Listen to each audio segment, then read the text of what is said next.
Lenovo IdeaPad Gaming ဖြစ်ပါတယ်ကျွန်တော် i5 11 Gen ကို graphic card က RTX 3050သုံးပေးထားတဲ့ gaming ဖြစ်ပါတယ်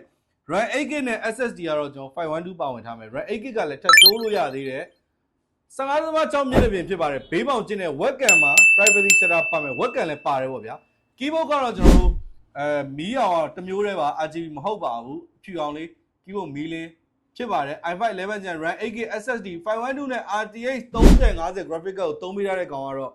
ဈေးနှုန်းကတော့24,500တိတိကျွန်တော်ရောင်းပေးနေတာဖြစ်ပါတယ်ပေါ့တွေကတော့စုံပါတယ် audio jack ပါမယ် Type C နှစ်ပေါ့ဒါသူ့ရဲ့ညာဘက်ချမ်းကပေါ့တွေဖြစ်ပါတယ်ဘယ်ဘက်မှာတော့အာသွင်းတဲ့ပေါ့တွေ LAN ပေါ့တွေ HDMI နဲ့ Type C ပေါ့လည်းပါသေးတယ်ဒါတော့သူ့ရဲ့ဘယ်ဘက်ချမ်းဖြစ်ပါတယ်နောက်ဘက်မှာတော့ Lenovo IdeaPad Gaming ဆိုတဲ့စာတန်းလေးထိုးပေးရတယ်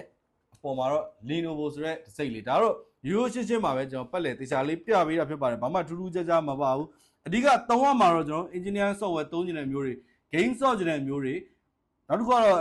video edit လေးလုပ်နေတဲ့မျိုးတွေလည်းကောင်းကောင်းစင်ပြေပြေလေးသုံးလို့ရနိုင်ပါတယ်24,500ဆိုတဲ့ဈေးနဲ့ကတော့ RTX 3050ကတော့ဈေးသင့်တယ်လို့ပြောလို့ရတယ် i5 11 Gen RAM 8GB RAM လည်းထပ်တိုးလို့ရပါသေးတယ်ဒီလို IdeaPad Gaming လိုချင်ဟယ်လိုလုပ်ပေးပါ This time I want